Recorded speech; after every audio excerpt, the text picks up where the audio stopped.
김도효의 시사터치 시작하도록 하겠습니다. 지금 저 뒤에는 그 헌법재판소의 재판관 8분을 지금 화면으로 띄웠는데, 우리나라의 기본 질서가 헌법에 담겨져 있다고 하는 얘기를 했습니다.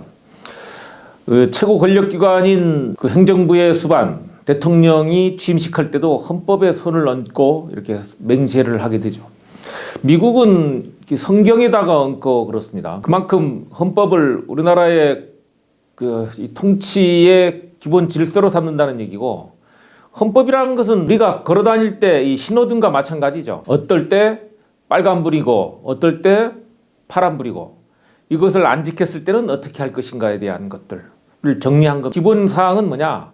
국가를 이루는 가장 기본은 국민이기 때문에 국민이 권력자고, 따라서 국민으로부터 권력을 위임받은 사람들은 헌법적 질서 내에서, 헌법이 규정하는 범위 내에서 국민의 기본권을 보장해야 된다라고 하는 것이 헌법 질서입니다.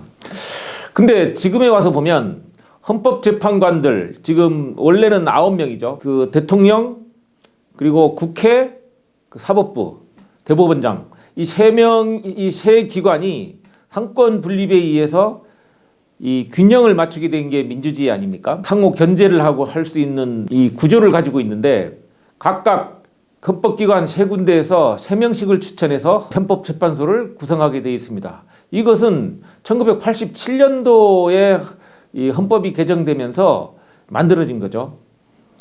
그러니까 우리나라가 1948년도에 이 재헌헌법이 나왔기 때문에 1988년도인가요? 88년도에 헌법이 이 개정돼서 시행되는 과정에서 약 한 40년 동안에 한 10번, 근 10번 정도가 헌법이 개정된 겁니다.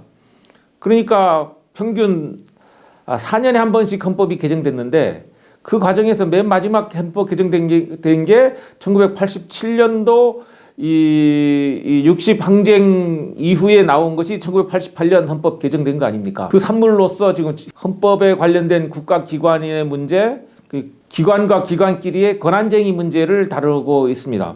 그리고 기타 법률에서 헌법의 기본 질서와 사상을 어기고 있는지에 관련된 내용은 헌법재판소에 이제 청원을 할 수 있는 거죠. 법률이 헌법에 합치하느냐 가지고 이제 법을 바꾸기도 하고 질서를 유지해 가는 겁니다. 지금 윤석열 90일 넘게 이걸 평의하고 한다는데 발표를 못하고 있습니다.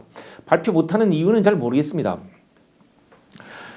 이게 국회에서 탄핵이 의결되면 180일 이내에, 그러니까 6달 이내에 이 판결을 하게 돼 있기 때문에, 그것도 6달 이내만 하면 뭐 헌법재판소의 재판관들의 입장에서는 문제가 없다고 생각할지 모릅니다.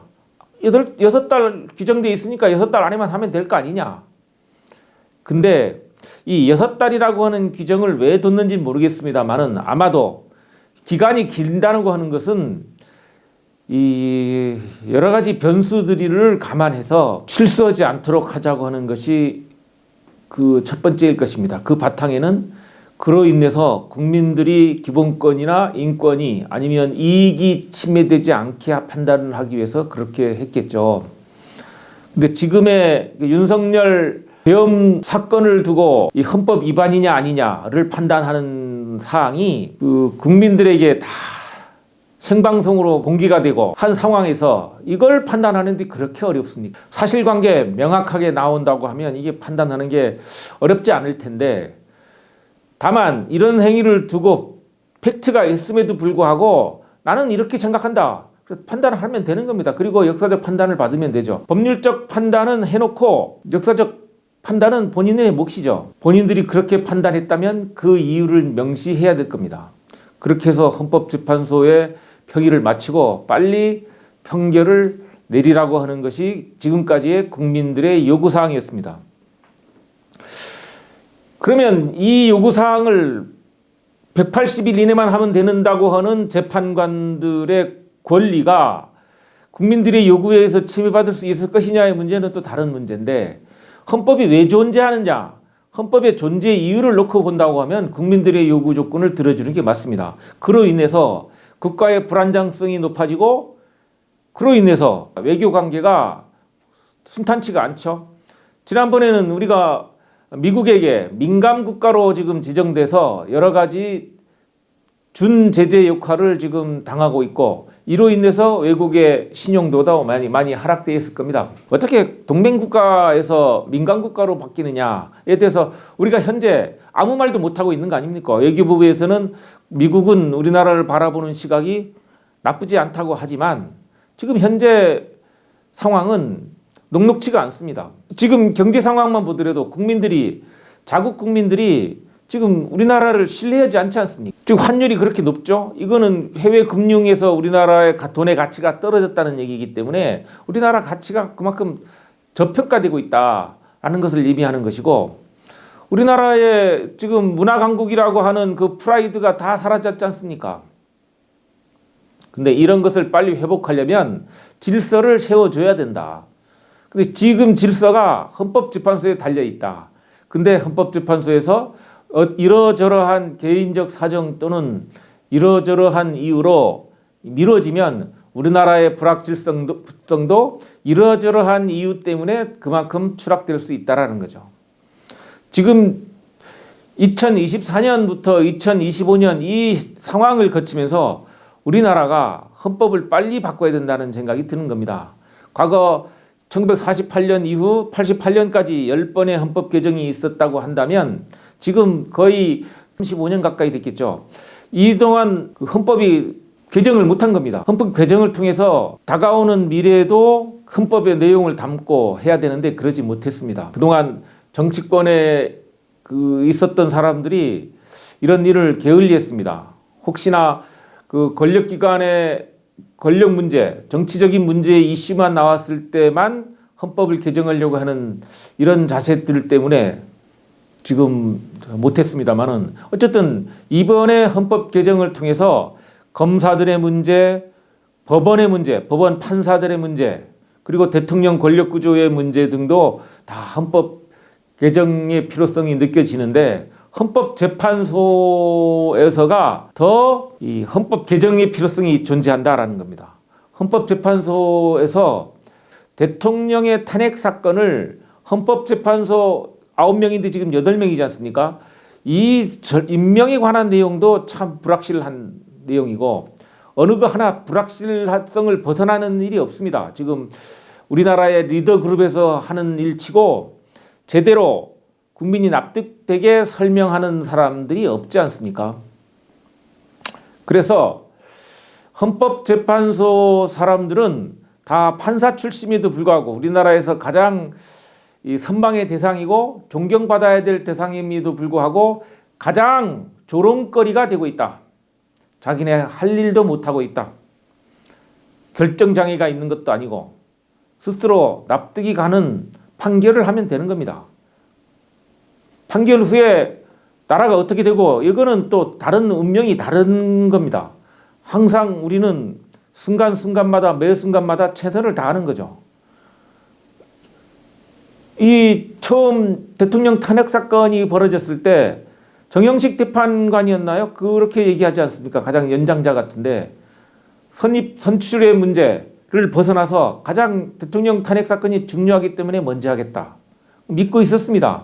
그렇게 함으로써 우리나라의 새로운 질서가 마련되고 곧 우리나라의 민주주의 위기가 곧 다른 나라들에게 우리나라는 굉장히 민주주의를 빨리 회복하고 빨리 새로운 질서를 잡아가는 나라다라고 해서 오히려 전화위복의 기회로 삼을 수도 있지 않겠냐라는 생각도 했었습니다만은, 헌법재판관 지금 8명이 지금 하는 일이 우리나라를 지금 더 추락시키고 있단 말이에요.